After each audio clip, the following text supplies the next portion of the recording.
Inilah kisah Ibu Mulyo Aji, istri dari Letjen TNI Purnawirawan Mulyo Aji. Awalnya bermula dari hobi. Suami saya itu tiada hari tanpa belajar walaupun sudah tua. Jadi yang dia buka itu YouTube mengenai peternakan dan kebetulan dia suka unggas gitu. Jadi ayam terus. Jadi hari-hari terakhir mau pensiun itu saya juga bingung kenapa ini yang ditonton ayam terus gitu ya. Ternyata dia sudah punya cita-cita kalau nanti pensiun dia akan beternak ayam. Gitu di Subang ada tanah kosong gitu. Jadi kayaknya cocok untuk peternakan. Jadi kami bermula dari situ dan kami berawal dari nol, benar-benar nol tentang peternakan.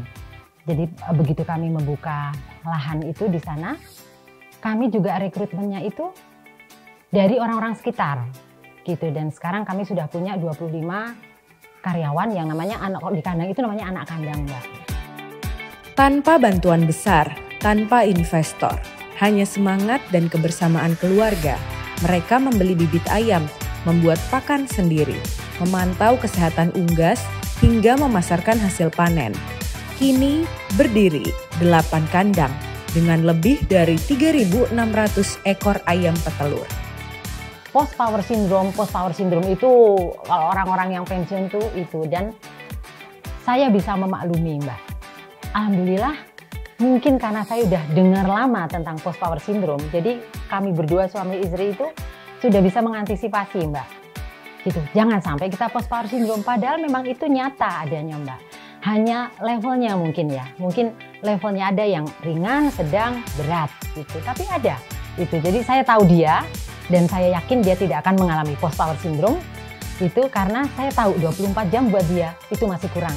Dia punya hobi bengkel, dia punya hobi mukang, dia juga senang tanaman, ditambah lagi senang ternak gitu. Jadi untuk mengatasi post power syndrome, persiapkan dan jangan takut. Jangan aduh nanti setelah pensiun mungkin nggak ada orang pada nggak kenal. Ya nggak apa-apa gitu. Itulah proses kita hidup. Dan kalau boleh saya bilang, hidup yang sebenar-benarnya hidup itu setelah kita pensiun, Mbak. Itu tidak ada drama, tidak ada kepura-puraan, disitulah kita. Makanya untuk yang belum memasuki masa pensiun, persiapkan.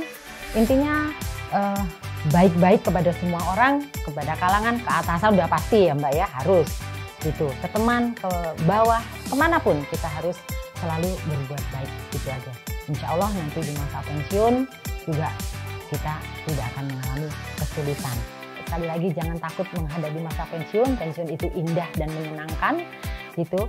Saya setelah saya juga tadinya mikir, Mbak, setelah pensiun tuh mau ngapain gitu. Tadinya kita aktif sekali di Persib, pagi-pagi udah ke Persib, sekarang mau ngapain? Ternyata tidak, Mbak gitu. Ternyata tidak. Waktu itu selalu kayak kurang gitu karena banyak sekali yang dikerjakan gitu. Selain itu juga mumpung kita juga masih ada tenaga, masih ada ini, lakukan hal-hal positif